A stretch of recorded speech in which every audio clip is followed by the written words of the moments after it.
Hello વિદ્યાર્થીઓ, સ્વાગત છે તમારું અમારી આ યુટ્યુબ ચેનલમાં। આજે આપણે જોવા જઈ રહ્યા છીએ TAT S main exam special નિબંધ લેખન, જેનો ટોપિક છે પર્યાવરણ સંરક્ષણ અને ટકાઉ વિકાસમાં શિક્ષણની ભૂમિકા।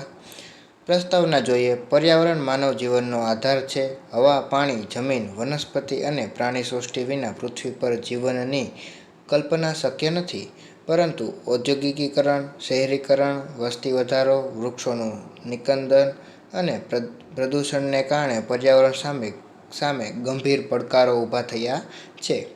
આ પરિસ્થિતિમાં પર્યાવરણનું સંરક્ષણ અને કુદરતી સંસાધનોનો જવાબદારીપૂર્વક ઉપયોગ કરવો જરૂરી છે।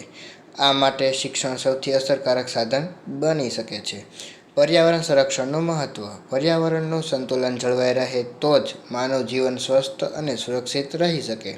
હવા અને પાણીનું પ્રદૂષણ, જળ સંકટ, વન વિનાશ, પ્લાસ્ટિક પ્રદૂષણ અને આબોહવા પરિવર્તન જેવી સમસ્યાઓ સમગ્ર માનવજાત માટે ચિંતાનો વિષય છે।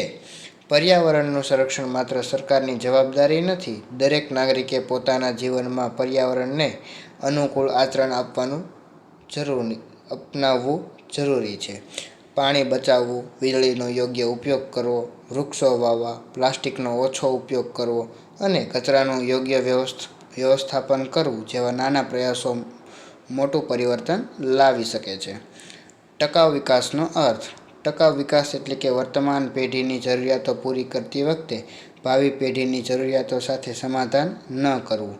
તેમાં આર્થિક વિકાસ અને સામાજિક સમાનતા અને પર્યાવરણનું સંતુલન જાળવવામાં આવે છે। વિકાસની પ્રક્રિયામાં કુદરતી સંસાધનોનો અતિશય ઉપયોગ ન થાય અને પર્યાવરણને નુકસાન ન પહોંચે તે જરૂરી છે।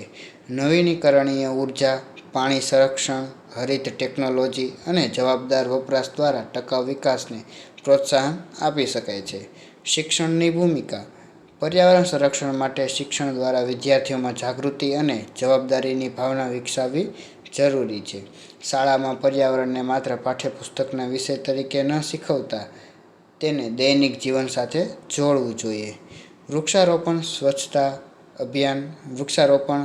અભિયાન, પાણી બચાવ અભિયાન, કચરાનું વર્ગીકરણ, પ્લાસ્ટિક મુક્ત કેમ્પસ, ઉર્જા બચત અને પર્યાવરણ દિવસની પ્રવૃત્તિઓ દ્વારા વિદ્યાર્થીઓને પ્રત્યક્ષ અનુભવ આપી શકાય છે।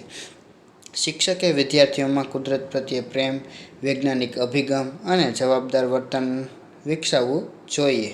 શિક્ષણ દ્વારા વિદ્યાર્થીઓને પોતાના પરિવાર અને સમાજમાં પણ પર્યાવરણ સંરક્ષણનો સંદેશ પહોંચાડી શકે છે।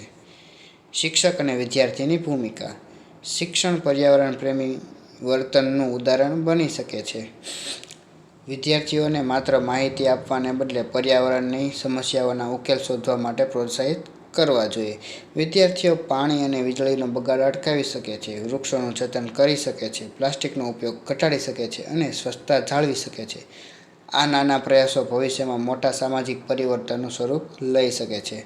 પડકારો અને ઉપાયો। પર્યાવરણ શિક્ષણના અમલીકરણમાં જાગૃતિનો અભાવ, શૈક્ષણિક પ્રવૃત્તિઓમાં તેનો મર્યાદિત ઉપયોગ અને પ્રત્યક્ષ અનુભવની અછત જેવા પડકારો છે। આ માટે શાળાઓમાં પ્રોજેક્ટ આધારિત અને પ્રવૃત્તિ આધારિત પર્યાવરણ શિક્ષણને પ્રોત્સાહન આપવું જોઈએ। સ્થાનિક પર્યાવરણની સમસ્યાઓને શિક્ષણ સાથે જોડવી, વિદ્યાર્થીઓને ક્ષેત્ર મુલાકાત કરાવવી અને સમાજની ભાગીદારી વધારવી જરૂરી છે। ઉપસંહાર જોઈએ તો કે પર્યાવરણનું સંરક્ષણ અને ટકાઉ વિકાસ માત્ર આજની જરૂરિયાત નથી, પરંતુ ભાવિ પેઢી પ્રત્યેની આપણી જવાબદારી છે। શિક્ષણ દ્વારા જો બાળકમાં નાનપણથી જ પર્યાવરણ પ્રત્યે સંવેદનશીલ, જવાબદારી અને વૈજ્ઞાનિક વિચારસરણી વિકસાવવામાં આવે તો તે ભવિષ્યમાં જવાબદાર નાગરિક બની શકે છે। અંતે કહી શકાય કે આજનું પર્યાવરણ શિક્ષણ એ આવતીકાલના સુરક્ષિત પૃથ્વીનું રોકાણ છે। શિક્ષણ, જાગૃતિ અને સામૂહિક પ્રયાસો દ્વારા જ પર્યાવરણનું સંરક્ષણ અને સાચા અર્થમાં ટકાઉ વિકાસ શક્ય બનશે। અહીં આપણો આ નિબંધ પૂર્ણ થાય છે। જો અમારો આ નિબંધ તમને ગમ્યો હોય તો વિડીયોને લાઈક કરો અને શેર કરો અને અમારી યુટ્યુબ ચેનલને સબસ્ક્રાઈબ કરો। આપણે આવતા એક વિડીયોમાં ફરી મળશું। Thank you.